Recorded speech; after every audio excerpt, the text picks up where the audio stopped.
नमस्कार शेतकरी बंधूंनो, आपण आज योगेश केकणी यांच्या एसएसएन या प्लॉटवरती आहोत।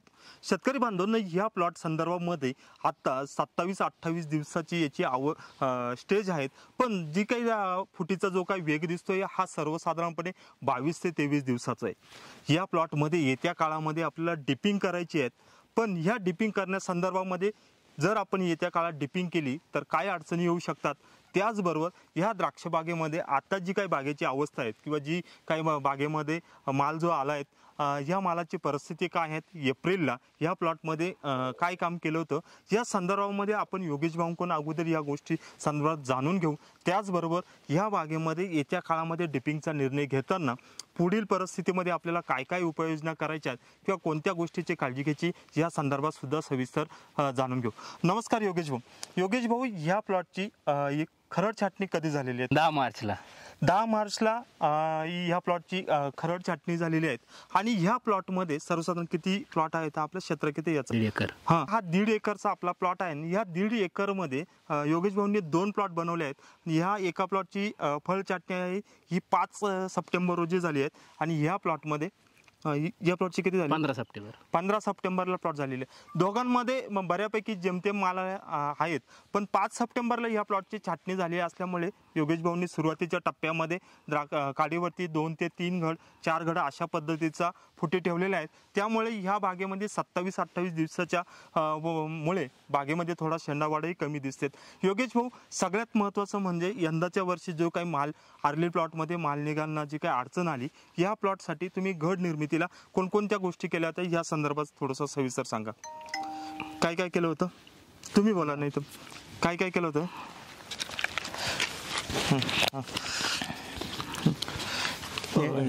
खरड छाटणीला काय काय केलं? खरड छाटणीला आम्ही युरोसिल 6 चे स्प्रे दिलेले होते, लिओसिन 2 वेळेस वापरलेलं होतं, त्याच्यानंतर बायोजेन दिलेलं होतं। बरं। त्याच्यानंतर कमअप 26 चे 2 स्प्रे दिलेले होते आम्ही। बरं। आणि छाटणीला पाऊस कधी सुरू झाला? खरड छाटणीला पाऊस सुरू झाला मे मध्ये झालेला आहे, तो एक 10 ते 5 मेच्या आसपास सुरू झालेला आहे। 2 जे काही लिओसिनचे स्प्रे घेतले हे कोणत्या स्टेजला घेतले? एक सपकिनच्या आधी घेतलेला होता आणि त्याच्यानंतर सपकिन फुटल्यानंतर दुसरा स्प्रे घेतलेला होता। ठीक आहे शेतकरी बांधवांनो, या प्लॉटची जी व्हरायटी आहे ही एसएसएन व्हरायटी आहेत। बरेच शेतकरी एसएसएन किंवा लांब व्हरायटींना लिओसिनचा वापर करतात। ती यंदाच्या वर्षी पावसाळी वातावरणामध्ये सपक्यांच्या आसपास जे काही यांनी 2 लिओसिनच्या फवारण्या घेतल्यात, याचा निश्चित द्राक्ष बागेमध्ये चांगल्या पद्धतीचे रिझल्ट आलेले दिसतात। त्याबरोबर बायोजेन हे जे काही घेतलेले आहेत एक शेंडा टॅपिंगच्या दरम्यान, त्याचे पण आपल्याला द्राक्ष बागेमध्ये चांगल्या पद्धतीचे रिझल्ट आलेले दिसतात। शेतकरी बांधवांनो, लिओसिनचा वापर बरेच वेळा आपण एक्सपोर्ट प्लॉटमध्ये करत नाही, पण काही फार्मर लोकल प्लॉटच्या हिशोबाने लिओसिनचा वापर हे करताना दिसतात। आणि हे जे काही येत्या काळामध्ये या बागेमध्ये जे काही द्राक्ष घड आपल्याला दिसतात हे लिओसिनच्याच वापरामुळे किंवा बायोजेनच्या वापरामुळे आपल्याला दिसून आलेले आहेत। पण शेतकरी बांधवांनो, सगळ्यात महत्त्वाचं जे काही मी गेल्या मागच्या 2-3 व्हिडिओमध्ये सांगितले की द्राक्ष बागेमध्ये सुरुवातीच्या टप्प्यामध्ये जे काही जून-जुलै महिन्यामध्ये लवकर पानं खराब झाली आणि कमी सूर्यप्रकाशामुळे द्राक्ष बागेमध्ये स्टोरेज झालेलं नाहीये ना, अशा परिस्थितीमध्ये ज्यावेळेस आपण द्राक्ष बागा छाटतोय त्यावेळेस ज्या काही स्टेजेस आहेत ते आपल्याला एकसारखे आलेल्या दिसून येत नाही। म्हणून शेतकरी बांधवांनो, जर आपल्याला बागामध्ये अशा प्रकारची समस्या असेल तर आपल्याला जे काही डिपिंग असेल किंवा जे काही फवारण्या असतील या स्टेजेसनुसार घ्यायच्या आहेत आणि त्यानंतर या बागेमध्ये 22-23 दिवसानंतर द्राक्ष चांगल्या पद्धतीचा शेंडा होण्यासाठी सुद्धा प्रयत्न करायचे। शेतकरी बांधवांनो, या बागेच्या परिस्थितीमध्ये शेंडावाढीसाठी आता आपल्याला काय काय प्रयत्न करायचे ते आपण थोडंसं समजून घेऊया। शेतकरी बांधवांनो, सगळ्यात महत्त्वाचं म्हणजे द्राक्ष प्लॉटमध्ये आता डिपिंगचा जो निर्णय घेत आहात, हा डिपिंगचा निर्णय घेताना थोड्याशा 2 ते 3 गोष्टी आहेत त्या अतिशय महत्त्वाच्या आहेत, त्या तुम्ही समजून घ्यायला हव्या। शेतकरी बांधवांनो, बऱ्याच वेळा आपण 22, 23, 24 किंवा 25 दिवसाला अर्ली स्टेजमध्ये डिपिंग करतो किंवा लेट स्टेजमध्ये आपण 27-28 दिवसाला डिपिंग करत असतो। पण शेतकरी बांधवांनो, जर तुम्ही 24, 25, 26ला द्राक्ष बागेमध्ये डिपिंग करत असाल तर आपल्याला घड चांगला पिंगरलेला दिसतो, घडाने व्यवस्थित पाकळी सोडलेली दिसते। बरेच शेतकरी ह्या डिपिंगमध्ये डायमोरचाही वापर करताना दिसतात, पण काही शेतकरी द्राक्ष बागेमध्ये 27-28 दिवसाला किंवा उशिरा डिपिंग करतात। अशा परिस्थितीमध्ये तुम्ही जर डायमोरचा किंवा होमोप्रॉसिनेटचा वापर करत असाल त्यामुळे तुमची सेटिंग जास्त होते किंवा गळकुजीला थोडासा फायदा होता असा शेतकऱ्यांचा समज आहे। त्यामुळे उशिरा डिपिंगमध्ये सुद्धा डायमोरचा वापर किंवा होमोप्रॉसिनोइडचा वापर काही शेतकरी करतात. पण शेतकरी बांधवांनो, या वर्षीची जी काही आपली द्राक्ष बागेतली परिस्थिती ही थोडीशी वेगळी आहे. त्यामुळे पहिल्या डिपिंगचा निर्णय घेताना काही गोष्टींचा आपल्याला विचार करणं खूप गरजेचं आहे. शेतकरी बांधवांना सगळ्यात महत्त्वाचं म्हणजे भीतीपोटी तुम्ही द्राक्ष बागेवरती 3 ते 4 फुटी घडांच्या ठेवलेल्या असतील किंवा काही कमकुवत घड ठेवलेले असतील तर डिपिंगच्या 2 ते 3 दिवस अगोदर जे काही एक्स्ट्रा फुटी आहेत किंवा ज्या वांज फुटी आहे ह्या तुम्हाला पहिल्यांदा काढून घ्यायचं आहे. त्याचा सगळ्यात महत्त्वाचा चांगला फायदा तुम्हाला हा होईल की बागेमध्ये शेंडा वाढीसाठी त्याचा चांगल्या पद्धतीचा फायदा होईल. कारण डिपिंग झाल्यानंतरही बऱ्याच वेळा द्राक्ष बागेचा शेंडा हा थोडासा 1 ते 2 दिवसासाठी थांबतो. त्यामुळे सुद्धा तुम्हाला 2 ते 3 पानं मिळू शकतात. म्हणून द्राक्ष बागेमध्ये डिपिंग अगोदर एक्स्ट्रा फुटी काढून घेणं गरजेचं आहे. आता जर तुम्ही डिपिंगचा निर्णय घेत असाल तर ह्या परिस्थितीमध्ये तुम्ही होमोप्रॉसिनोइड असेल किंवा डायमोर असेल यांचा वापर द्राक्ष बागेमध्ये पहिल्या डिपिंगमध्ये शक्यतो यावर्षी करू नका.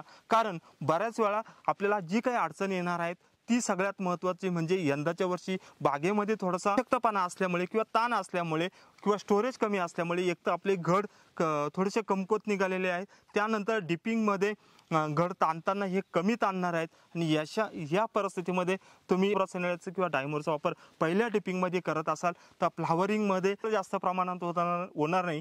त्याचबरोबर घड हा लहान आकाराचा राहील किंवा घड जास्त ताणणार नाही. आणि अशा परिस्थितीमध्ये फ्लावरिंगमध्ये जर पाऊस मोठ्या प्रमाणावरती झाला हे घड मोठ्या प्रमाणामध्ये पाणी धरून ठेवतात आणि अशा परिस्थितीमध्ये बागेमध्ये घड कुजण्याची समस्या असते किंवा घड सडण्याची प्रक्रिया सुरू होत असते. त्यामुळे ह्या वर्षी शक्यतो आपण जे काही 3-4 वर्षापासून द्राक्ष बागेमध्ये पहिल्या डिपिंगमध्ये डायमोर असेल की होमोप्रॉसिनोइड वापरण्याची जी काही पद्धत सुरू केली होती या वर्षी द्राक्ष बागेची जी काही वेलीची हेल्थ बघता किंवा द्राक्ष येथील ताकद बघता या वर्षी पहिल्या डिपिंगमध्ये तुम्ही याचा वापर टाळायला हवा.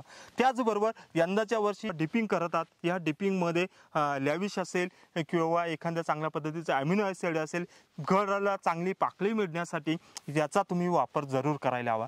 त्यामुळे निश्चितच तुम्हाला चांगल्या पद्धतीचा पाकळी मिळू शकते किंवा चांगल्या पद्धतीची घड तुम्हाला मिळू शकतो. त्यामुळे तुम्हाला फ्लावरिंगमध्ये चांगल्या पद्धतीचे काही लांब व्हरायटी असतील ज्यामध्ये SSN असेल, सुपर सोनाका असेल किंवा RK असेल या व्हरायट्यांना जर व्यवस्थित गळ झाली तरच चांगल्या पद्धतीची लांबी मिळते. पण जर तुमचा घड छोटा असेल, सेटिंग चांगली झाली तर लांबी मिळवण्यासाठी अडचण येऊ शकता.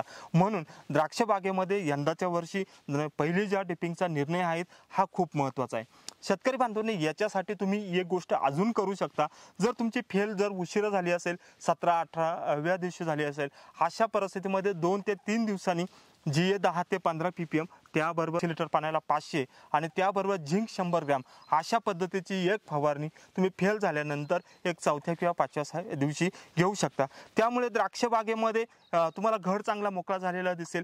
त्यामुळे शेंडा वाढीला सुद्धा चांगल्या पद्धतीचा फायदा होऊ शकतो. शेतकरी बांधवांना त्याचबरोबर ज्यावेळेस आपल्या डिपिंगची स्टेज येईल त्या परिस्थितीमध्ये शेंडा वाढीसाठी तुम्ही जे काही नत्रयुक्त खतांचा वापर करू शकता.